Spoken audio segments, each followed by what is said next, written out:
Saya akan cerita tentang argumentasi ilmiah bahwa ahli sunnah wal jamaah itu luar biasa. Saya di Jogja berteman banyak para profesor, para doktor, termasuk akademisi sosial yang mungkin pernah di mana-mana. Pernah tanya saya begini, Pak Bahak, kenapa Anda baca kitabnya referensinya luas kok tetap NU katanya. Terus saya bilang, problemnya apa sebagai NU? Biasanya terus mereka mengutip sekian makalah. Kebetulan makalah itu provokatif dan siapapun yang baca makalah itu pasti menjadi NU, tak jamin ya. Kalau di Jogja misalnya di satu penerbitan, saya termasuk di dalamnya, itu pernah diperbandingkan kitabnya Said Muhammad Mafahim Yajibu Antusohah dengan kitabnya Bin Bas, judulnya Hadihi Mafahimuna. Biasanya kitab-kitab terjemahan Wahabi itu memang cukup provokatif dan dengan narasi yang memang siapapun yang nggak pernah mondok pasti tertarik. Misalnya begini, cerita bid'ah misalnya, Iyakum wa muhdatsatil umur fa inna kulla bid'atin dhalalah wa kulla dhalalatin finnar, misalnya gitu. Wa kulla muhdatsatin bid'ah wa kulla bid'atin dhalalah wa kulla dhalalatin finnar. Ada yang baca wa kullu bid'atin dhalalah wa kullu dhalalatin finnar. Terus beliau meneruskannya begini, kata Bin Bas, hadza huwa Rasulullah hakama bi annal bid'ah kullaha dhalalah. Terus diteruskan wajar asy-Syafi'i faqasama ila hasanatin wa dhalalatin wa sayyi'atin. Jadi dengan narasi seperti itu tuh orang itu tahu bahwa Syafi'i itu kurang ajar tenan gitu, kira-kira gitu. Jadi dia ini Rasulullah yang mengatakan semua bid'ah ini dhalalah, tapi Syafi'i lancang dengan membagi ada dhalalah, ada sayyi'ah, ada hasanah, ada sayyi'ah. Ini aneh katanya. Wong Rasulullah yang nabi saja bilang satu semuanya dhalalah, kok dia bilang dua gitu. Diredaksikan Jaro'ah, kira-kira makna sedannya yang lama atau berani. Sehingga orang mesti tanya, kenapa sih tidak ikut Rasulullah saja? Tapi ini satu ilmu, setidaknya ilmu perdebatan, bukan ilmu hakiki, karena kita tidak tahu yang diridhani Allah yang mana. Tapi kemudian Said Muhammad dalam kitab Abu Abdul Faros, juga dalam kitab-kitab beliau, menyanggah itu dengan mengatakan, jika makna bid'ah adalah yang nggak pernah dilakukan Rasulullah, itu salah besar. Terus beliau cerita sekian hal, termasuk yang diceritakan adalah ada seorang sahabat ketika sholat dengan Rasulullah tidak pakai doa mainstream, yaitu ketika itidal sahabat tadi bilang alhamdulillah hamdan katsiran thayyiban mubarakan fih.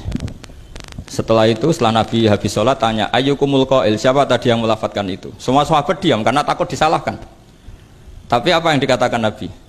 Tidak, saya tidak akan menyalahkan. Saya tadi melihat isna asyara malakan. Saya tadi melihat 12 malaikat. Yabtadirunaha ayyuhum yaktubu awwalu. Semuanya itu bergegas siapa yang nulis awal. Terus kata sahabat tadi, ha anadha ya Rasulullah. Padahal ini satu kalimat yang bahkan Rasulullah tidak mengajarkan. Dan Rasulullah bahkan iskal. Kenapa ada kalimat itu? Tapi toh dibenarkan oleh Allah dan Rasul.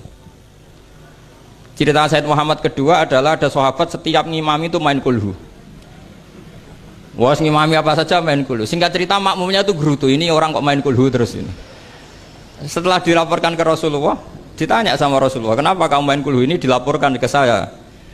Kata si musolli tadi, imam tadi, li annaha sifatur rahman. Karena dalam surat itu semua sifatnya Allah, maka fa'ana uhibbuha. Saya senang itu. Apa kata Rasulullah? Saya disuruh bilang Allah ke kamu bahwa Allah mencintai kamu karena kamu mencintai kulhu. Terus keterusan sampai sekarang itu orang-orang NU baca kulhu terus itu. Karena sekali baca idza samsu kuwirat mesti keponting gitu. Tapi artinya itu dibenarkan Rasulullah min ghairi sabqi ta'limin minhu, tanpa ada pelajaran dari beliau. Runtuhlah teori bid'ah bahwa bid'ah adalah semua yang nggak pernah dilakukan Nabi, diajarkan Nabi. Nyatanya beberapa kali Nabi membenarkan sesuatu yang belum pernah diajarkan oleh beliau. Masalahnya adalah tidak semua orang baca kitabnya Said Muhammad atau baca tidak paham. Nah, sementara kitab Hadihi Mafahimuna itu diterbitkan secara masif oleh pemerintahan Arab Saudi dan ada terjemahnya lagi, sehingga yang nggak bisa Arabnya bisa terjemahnya. Dengan narasi tadi bahwa Imam Syafi'i dibenturkan Rasulullah itu kan mesti kalah. Redaksinya itu Jaro'ah itu wani pakai hamzah. Kedua, saya ingin cerita dan saya tidak bosan-bosan cerita ini sampai mati, saya tidak akan bosan-bosan. Ada kemandirian al-hujjatul balighah dalam diri kita sebagai ahli sunnah. Begini misalnya, kalimat la ilaha illallah adalah kalimat yang orang kafir 80 tahun saja kalau melafadzkan itu menjadi soro mukminan. Lah ini kita tahlil yang sudah muslim hanya karena kalimat thayyibah justru menjadi kafir. Ini kan madzhab aneh.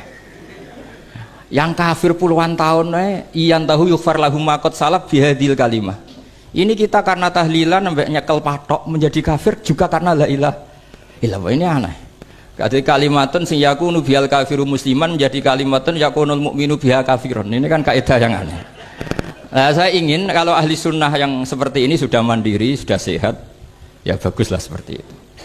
Terus yang terakhir, kenapa ditambahi an-nahdiyah? Ya seperti yang dikatakan moderator tadi. Di terminologi internasional itu kalau ahli sunnah pokoknya yang tidak sabus sahabat ahli sunnah. Sehingga Wahabi, Muhammadiyah, Ikhwan semuanya ahli sunnah wal jamaah. Karena kalau di media internasional asal tidak Syiah itu ahli sunnah. Hanya itu saja perbandingannya. Kalau ikramus sahabat ya ahli sunnah, kalau sabus sahabat ya Syiah. Problemnya adalah kita tidak ikut kelompok besar ahli sunnah yang mainstream di internasional karena mereka anti wasilah, anti tahlil. Sehingga terus Indonesia bilang ditambahi ahli sunnah wal jamaah an-nahdiyah. Yang kira-kira mungkin Gus Yofur dan kawan-kawan nambahin Nusantara gitu. Nah, nanti ini bagiannya Gus Yofur, saya kira demikian. Assalamualaikum warahmatullahi wabarakatuh.